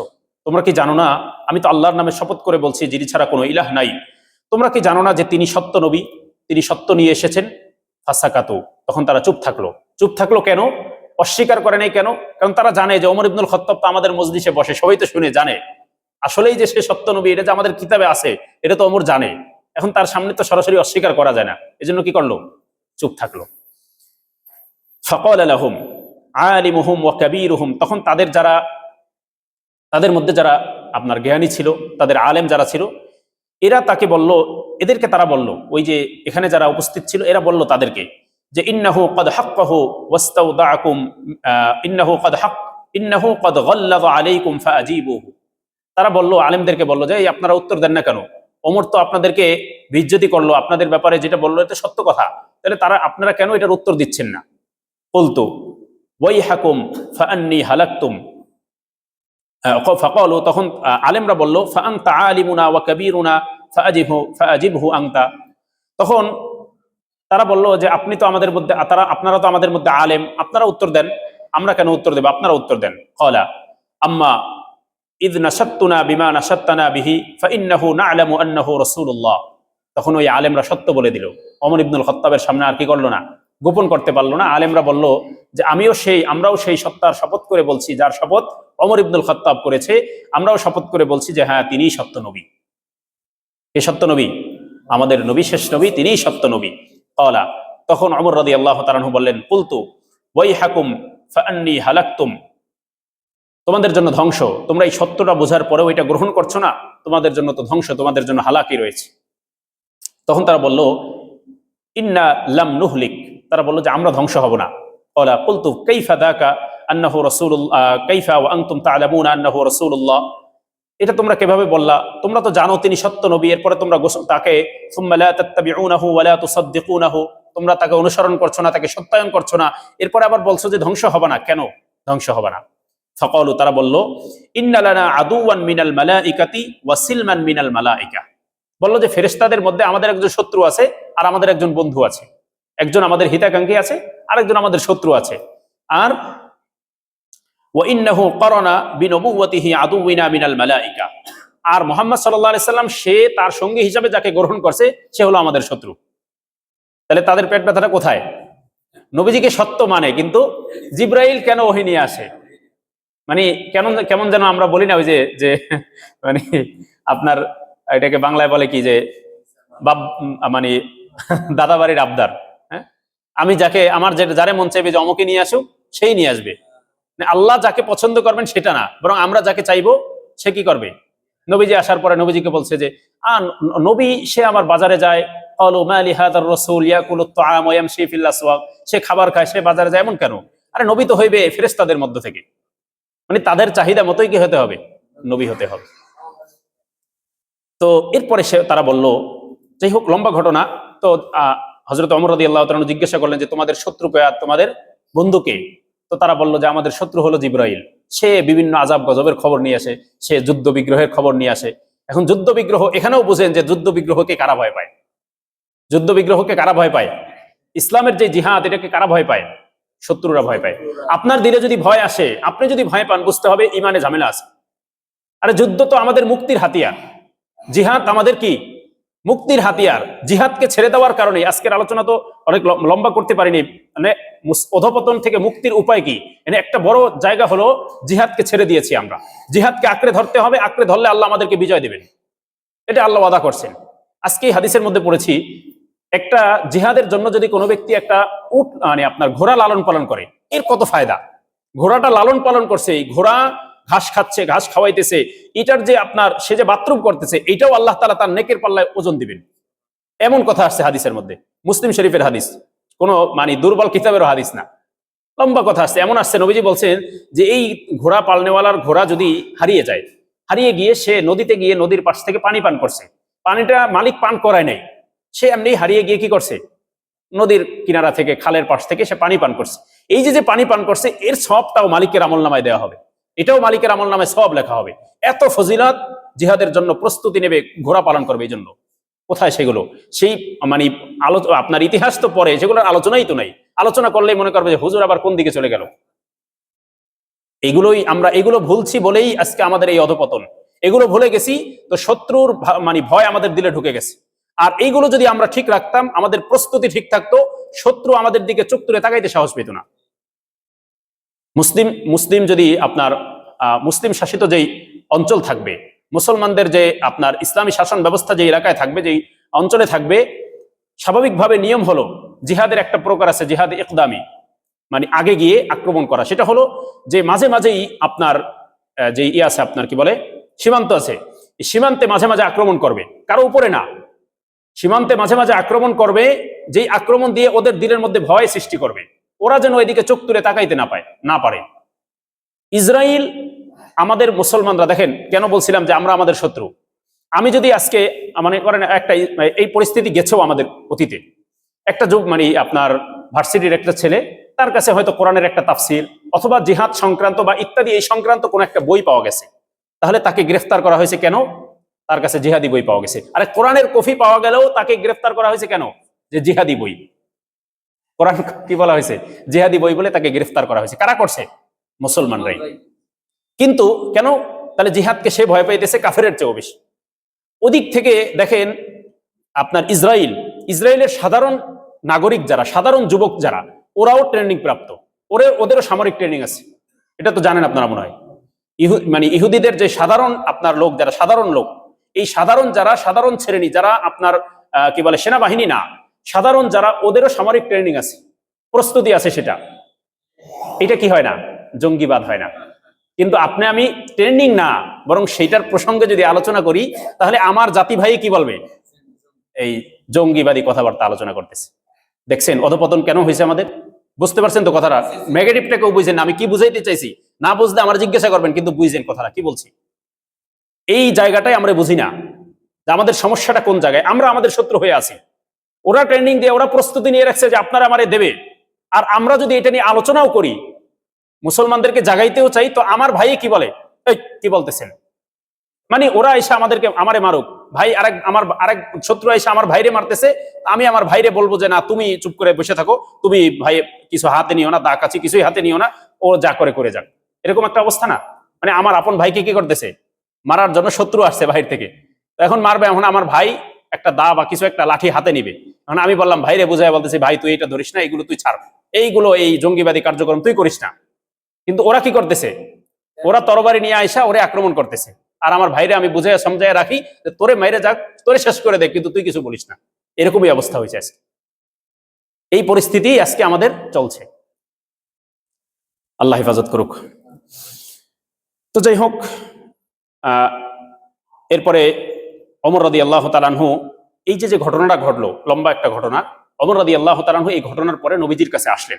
ওই যে ইহুদিদের সাথে যে ঘটনাটা ঘটলো, নবীজি সাল্লাল্লাহু আলাইহি ওয়াসাল্লামের কাছে আয়েশা, নবীজির কাছে তিনি বলতে পারেন নাই আগে যে ইয়া রাসূলুল্লাহ, আমার সাথে তো এই ঘটনা ঘটছে, ওরা তো আমাকে এই প্রশ্ন করছে, জিজ্ঞাসা করছে, বা এই ব্যাপারে আলোচনা হয়েছে ওদের সাথে। তো ওরা বলছে জিবরাইল ওদের শত্রু, মিকাইল ওদের বন্ধু, তো আপনার কাছে জিবরাইল কেন নিয়ে আসে ওহী, এগুলো নিয়ে ওরা বলছে। এই কথাগুলো নবীজির কাছে তিনি বলতে পারেন নাই। বলার আগেই নবীজি সাল্লাল্লাহু আলাইহি সাল্লামের কাছে যখন তিনি আসলেন, তাকে বললেন যে ইয়া ইবনাল খাত্তাব আলা আকরাউকা আয়াতান নুনজিলান্না ক্বাবলা। নবীজি সাল্লাল্লাহু আলাইহি সাল্লাম বললেন যে হে ওমর ইবনুল খাত্তাব, তুমি কি জানো না যে ইতিপূর্বেই আল্লাহ তাআলা কোরআনের এই আয়াত নাজিল করেছেন, ফাকরা আলাইয়া মান কানা আদুওয়াল লিজিবরিল ফাইন্নাহু নাযালাহু আলা কলবিকা বিইذনিল্লাহ। এই আয়াতটা পাঠ করলেন, যে আয়াতের আমরা তাফসীর করতেছি। এই আয়াত শেষ পর্যন্ত পড়লেন। এরপরে নবীজি সাল্লাল্লাহু আলাইহি ওয়াসাল্লাম এটা পড়ার পরে ওমর ইবনুল খাত্তাব বললেন, ক্বালা কুলতু বিআবি ওয়া উম্মি ইয়া রাসূলুল্লাহ, আমার মা বাবা আপনার জন্য কুরবান হোক, ওয়াল্লাযী বাআসাকা বিল হাক্কি লাকাদ জিতা ওয়া আনা উরিদু আন উখবিরাকা। আপনি তো আমাকে ওই সংবাদই দিয়ে দিয়েছেন যেটা আমি আপনাকে বলতে চেয়েছিলাম। আপনাকে আমি যে সম্পর্কে বলতে চেয়েছিলাম, আপনি তো সেটা বলার আগেই কি করছেন? সেই সম্পর্কে আপনি আমাকে জানায়া দিয়েছেন। হাত্তা ক্বারা ফাআসমা আল লতীফ আল খবীর ক্বাদ সাবাকাতনি ইলাইকা বিল খবর। আল্লাহ তাআলা তো আপনার কাছে আমার পূর্বেই সেই সংবাদ পৌঁছে দিয়েছেন। তো এই লম্বা আয়াত এখানে আল্লাহ তাআলা মূলত বুঝাইতে চাইছেন যে জিবরাইল আমিন তোমার শত্রু কেন হবে? জিবরাইল তো নিজের থেকে কিছুই নিয়ে আসে না। জিবরাইল যা নিয়ে আসে সব কার কাছ থেকে আসে? আল্লাহর কাছ থেকে নিয়ে আসে। তো জিবরাইলকে যদি আল্লাহ কোনো জিহাদের হুকুম দিয়ে পাঠান সেটা নিয়ে আসে, যদি কোনো ভালো হুকুম দিয়ে পাঠান সেটা নিয়ে আসে, যেটাই দিয়ে পাঠান সেটাই নিয়ে আসে। তো জিবরাইলকে তুমি কেন শত্রু মনে করো? জিবরাইল যদি তোমার শত্রু হয়, তাহলে প্রকারান্তরে তোমার শত্রু জিবরাইল না, বরং আল্লাহ। কারণ বাণীটা বা নির্দেশটা নিয়ে আসছে কার কাছ থেকে? আল্লাহর কাছ থেকে। সুতরাং জিবরাইলকে শত্রু বানানোর কোনো কারণ নাই। এই জন্য জিবরাইলের শত্রু অন্য আয়াতের মধ্যে আল্লাহ লম্বা আলোচনা করে সেখানে বলছেন মান আদা জিবরাইল ফালইয়ালাম আন্নাহু রূহুল আমিন। যে ব্যক্তির শত্রু হয় জিব্রাইল, সে যেন জেনে রাখে যে জিব্রাইল হলো রূহুল আমিন।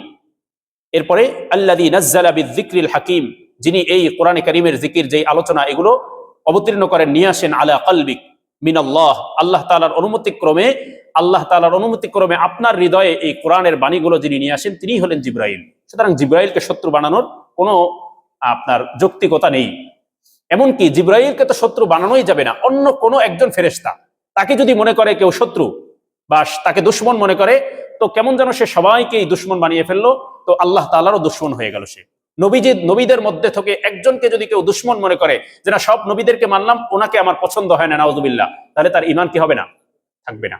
ফেরেশতাদের মধ্য থেকে ঠিক একই অবস্থা। শুধু এই পর্যন্তই না, নবীজি সাল্লাল্লাহু আলাইহি সাল্লাম, বুখারী শরীফের মধ্যে, মুসলিম শরীফের মধ্যে হাদিস আসছে, সহিহ হাদিস, হাদিসে কুদসি, যেটা আল্লাহ তাআলা স্বয়ং নিজে বলছেন। আল্লাহ তাআলা বলেন, মান আদালি ওয়ালিয়ান, এক হাদিস, এক বর্ণনা আছে ফাকাদ আযানতুহু বিল হারব, আরেক বর্ণনা আছে ফাকাদ বারাজানি বিল হারব। যে ব্যক্তি আমার কোন ওলির সাথে, আমার কোন বন্ধু, সে নবী না কিন্তু মনে করেন একজন হক্কানি আলেম, সে আল্লাহর একজন বুজুর্গ বান্দা, এই বুজুর্গ একজন আলেম, একজন আল্লাহ ওয়ালার সাথে যদি কেউ শত্রুতা পোষণ করে, আল্লাহ তাআলা বলেন ফাকাদ আযানতুহু বিল হারব, আমি তার সাথে যুদ্ধের ঘোষণা দিয়ে দিলাম। এবার চিন্তা করেন, নবীর সাথে দুশমনী রাখা, ফেরেশতার সাথে দুশমনী রাখাটা কত মারাত্মক। একজন, যেখানে একজন আলেমের সাথে, হক্কানি একজন আলেম, একজন আল্লাহওয়ালা বুজুর্গ, সে সাধারণ হোক, একজন আল্লাহওয়ালার সাথে শত্রুতা, এটা খুব মারাত্মক পর্যায়ে নিয়ে যায়। কিন্তু আমরা কিন্তু আজকাল এগুলো করি। আমরা এক শ্রেণী মনে করি যে আলেমদের আবার এত দরকার কি, এখন ইউটিউব আছে, ফেসবুক, এই কি মানে গুগল, আরো কত কিছু আছে, এই সমস্ত মুফতি সাহেব থাকতে আবার আলেমের কাছে যাব কি করতে? আলেমদেরকে আমরা কি করি? দূরে ঠেলে দিচ্ছি। এটাও একটা অধপতন আমাদের। আলেমদের প্রতি সাধারণের আস্থা চলে যাওয়া। হ্যাঁ, এখানে এক শ্রেণীর আলেমেরও দোষ আছে, এটা আমি অস্বীকার করি, সবসময় আমি বলি। আমি কখনো এটা বলি না যে না, আমরা সবাই একদম তুলসী পাতার ধোয়া বা দুধে ধোয়া তুলসী পাতা, এটা না। দোষ তো একটা শ্রেণীর আছে, কিন্তু সেটা তো আপনাকে বাছাই করতে হবে। আপনি ঢালাও ভাবে সবাইকে, সবার প্রতি আপনার আস্থা চলে গেলে, তাহলে আপনি দিন পাবেন কার কাছ থেকে? আমার প্রতি আপনার আস্থা নাই, তাহলে এই যে কতক্ষণ আলোচনা করলাম, আপনি এটার প্রতি বিশ্বাস আপনার কেমনে হবে? আমার প্রতি যদি আপনার এতটুকু আস্থা না হয়, তাহলে কিভাবে হবে? এটা না হওয়ার আরেকটা কারণ আছে, এটা আগেও বলছি আমি। আপনি যখন একজন আলেমকে নির্বাচন করবেন, আপনি তার কাছে যাবেন, মনে করেন মসজিদের ইমাম হিসাবে, খতিব হিসাবে একজন আলেমকে নির্বাচন করবেন, সেখানে আপনি কি দেখেন? আপনারা কি দেখে নির্বাচন করেন? সত্যটা বলবেন, কি দেখে নির্বাচন করেন? এটা দেখেন না। দেখেন হলো কার কণ্ঠটা ভালো, কার তেলাওয়াতটা শুনতে খুব মজা লাগে, কার ওয়াজটা খুব সুন্দর। এটা দেখেন না? সত্য নাকি না মিথ্যা বললাম? অথবা একটু সার্চ দিয়ে দেখে, ইউটিউবে সার্চ দেয় যে ওই অমুক হুজুরের বক্তব্য কি ইউটিউবে আছে কিনা। এগুলো হলো একজন ইমাম, একজন খতিবকে নির্ধারণের মাপকাঠি হয়ে গেছে। তাহলে আপনি তার কাছ থেকে, এখন অনেক খতিব, অনেক ইমাম তো এমন পাবেন যার ইউটিউবে অনেক বয়ান পাবেন, কিন্তু আসলে বাস্তব জীবনে তার আমল আখলাক কিছুই নেই, আছে এরকম। সে হয়তো এটাকে ব্যবসা হিসেবে নিয়েছে। এখন তাকে আপনি পছন্দ করলেন সুর দেখে, আপনি তার পিছনে নামাজ পড়েন, আপনি তার কাছ থেকে বক্তব্য শুনেন, এখন তার দ্বারা তো জাল্লাত, তার দ্বারা তো পদস্খলন হবেই, স্বাভাবিক কথা। এখন তারটা যখন পদস্খলন পাইলেন, এখন আপনি মনে করলেন যে হুজুর মানেই হলো সব খারাপ, হইলো এটা? আপনি তো প্রথম নির্বাচনেই ভুল করে ফেলছেন। আপনার একজন আলেম নির্বাচন করার ক্ষেত্রে আপনি যার পিছনে নামাজ পড়বেন, আপনার তো উচিত ছিল যাচাই করা এটা, যে তার আখলাক কেমন, তার আমাল কেমন, তার ব্যাকগ্রাউন্ডটা কি, এটা একটু খুঁজি। বলবেন যে হুজুর এটা কেমনে পাবো? খুঁজলেই পাওয়া যায়, খুঁজলেই পাওয়া যাবে। মেয়ে যখন ছেলেকে বিয়ে করান, তখন মেয়ের এত কিছু খুঁজে কেমনে পান? সব খুঁজে বের করে আনে। একদিন সে খালাতো ভাইয়ের সাথে কথা বলছিল, সেটাও বেরিয়ে আসে। তাহলে এইটা কেন পাবেন না আপনি? পাওয়া সম্ভব, কিন্তু আমরা ওই লাইনটা খুঁজি না। এজন্য একজন আলেম, একজন ইমাম, একজন খতিব নির্বাচনের ক্ষেত্রে এটা আমাদের মানদণ্ড হওয়া উচিত। তার আখলাক, তার আমল কেমন, তার তাকওয়া পরহেজগারি কেমন, এইটা যখন মানদণ্ড বানাবেন, তখন তার থেকে আপনি এই আপনার কোরআন সুন্নাহ বিবর্জিত অথবা বিভ্রান্তিকর বক্তব্যও পাবেন না, আর আপনার আস্থাটাও হারাবে না। যাই হোক, তাহলে শেষ কথা হলো যে জিব্রাইলকে শত্রু বানানো, মিকাইলকে শত্রু বানানো, অথবা অন্য কোনো ফেরেশতাকে শত্রু বানানো, এটা কোনো মমিনের কাজ অথবা কোনো সত্যান্বেষী মানুষের কাজ না। কারণ তারা তো আল্লাহর নির্দেশ পালন করে মাত্র। তো সুতরাং শত্রু যদি তাকে আপনি বানান, প্রকারান্তরে কারে শত্রু বানাইলেন? আল্লাহকে শত্রু বানাইলেন। আল্লাহ রাসূল সাল্লাল্লাহু আলাইহি সাল্লাম তাদের নাম নিয়ে, তাদের মর্যাদা দেখেন, এই তিনজন ফেরেশতার বিশেষ করে এক হাদিস এক বর্ণনায় তাদের নাম এসেছে, যে তাদের নাম নিয়ে নবীজি সাল্লাল্লাহু আলাইহি সাল্লাম আল্লাহর কাছে দোয়াও করেছিলেন। রাসূলুল্লাহ সাল্লাল্লাহু আলাইহি সাল্লাম হাদিসের মধ্যে আসছে যে নবীজি সাল্লাল্লাহু আলাইহি সাল্লাম যখন রাতের বেলা উঠতেন নামাজের জন্য, তখন এই দোয়া পড়তেন নবীজি। যদি আমরা মুখস্থ করে পড়তে পারি পড়বো। আল্লাহুম্মা রাব্বা জিবরাইল ওয়া ইসরাফিল ওয়া মিকাইল ফাতিরাস সামাওয়াতি ওয়াল আরদ। হে জিবরাইলের রব, ইসরাফিলের রব, মিকাইলের রব, ফাতিরাস সামাওয়াতি ওয়াল আরদ, যিনি আসমান জমিনের স্রষ্টা, আলিমাল গায়বি ওয়াশ শাহাদা, যিনি প্রকাশ্য অপ্রকাশ্য সমস্ত গোপন এবং প্রকাশ্য সব সংবাদ সম্পর্কে যিনি জানেন। আনতা তাহকুমু বাইনা ইবাদিকা ফীমা কানু ফীহি ইখতালিফুন। আপনি তো এমন সত্তা যিনি মানুষ যেই বিষয়গুলো নিয়ে পরস্পর মতবিরোধ করে সেই বিষয়ের চূড়ান্ত ফয়সালাকারী হলেন আপনি। এরপরে আল্লাহ রাসূল দোয়া করতেন, এগুলো আল্লাহর সিফাত বর্ণনা করতেন, এরপরে দোয়া করতেন, ইহদিনী লিমাখতুলিফা ফীহি মিনাল হাক্কি বিইযনিক। হে আল্লাহ, হকের বিষয় মানুষ যে পরস্পর ইখতিলাফ করে, পরস্পর মতবিরোধ করে, এই বিষয়ে আপনি আমাকে সঠিক পথ প্রদর্শন করুন। হকের বিষয়ে যে মানুষ কি করে, ইখতিলাফ করে, মতানৈক্য করে, এটা খুব গুরুত্বপূর্ণ একটা দোয়া। আজকের বর্তমান জমানায় এটা আমাদের জন্য আরো বেশি জরুরি হয়ে গেছে।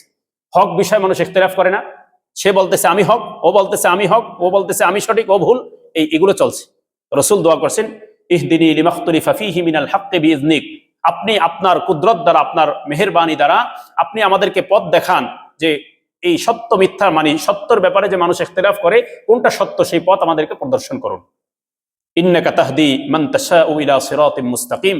আপনি যাকে চান তাকেই তো আপনি সঠিক পথের দিকে পথ প্রদর্শন করতে পারেন। এই দোয়া নবীজি সাল্লাল্লাহু আলাইহি ওয়াসাল্লাম করতেন। এখানে তিনজন ফেরেশতার কথা আসছে। আমরা জানি বিশেষ ফেরেশতা 4 জনের কথা, হ্যাঁ, আরেকজন বাকি রয়ে গেছে কে?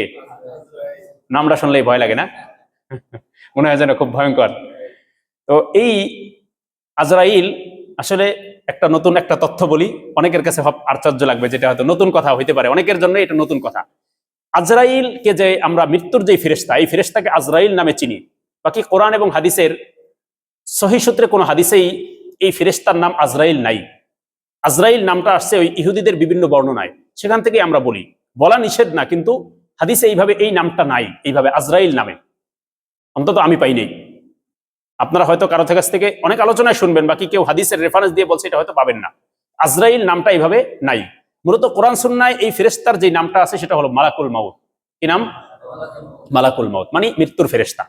কোরআনেও আসছে, কুল ইয়াতাওয়াফাকুম মালাকুল মাউতিল্লাযী, আমরা মাঝে মাঝে কেরাত পড়ি, সূরা সাজদা, আলিফ লাম মিম সাজদার আয়াতের মধ্যে আসছে, কুল ইয়াতাওয়াফাকুম মালাকুল মাউতিল্লাযী উকিলা বিকুম সুম্মা ইলা রাব্বিকুম তুরজাউন।